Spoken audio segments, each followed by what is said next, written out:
Hello everybody! Today in the History channel we are going to talk about a very interesting period in the French history.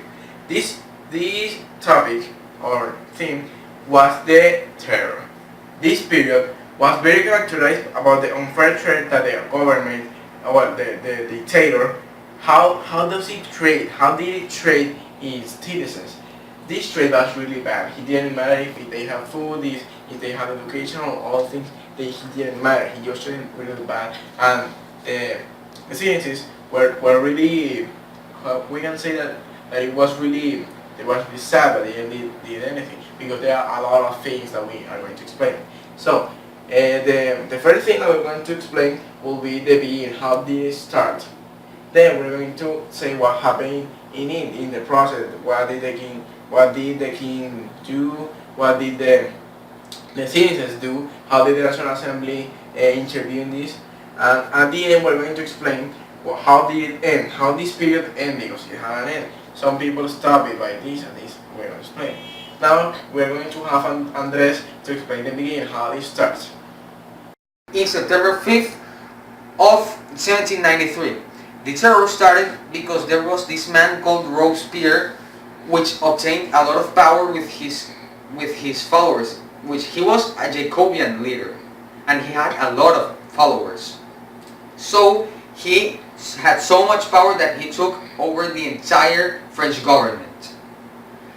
And him and the National Assembly agreed that spreading terror all over France would stop the revolution. They wanted the revolution to come to an end no matter how. But Robespierre was a very cruel man because he executed his opposers with no mercy. I mean, for example, if he knew a person who opposed him, he just killed him without hesitation. Actually, he killed so many people that only the month before the terror ended, there was 1,300 people executed by this man, by the Jacobians, his followers. Factions arise quickly in the third state is divided. One of these is Jacobins, whose representatives are to establish radical reforms to be implemented from the start of the National Assembly, to establish a new constitution and the laws that must be implemented to prevent counter-revolutionary power again taking. This movement starts from 1693 and extends over more than 3 years, during which France suffered radical change in their social and political composition. These Jacobins that initiate the so-called Reign of Terror is which you judge called the enemy's revolution, burning thousands of them guillotined, with summary judgments including King Louis finally led the Jacobins. Maximilien Robespierre fell victim to their radical measures. The end of the period of the terror was without decisive battle. This decisive battle was the one of the February. The February blasted. They really killed all of the Austrian army.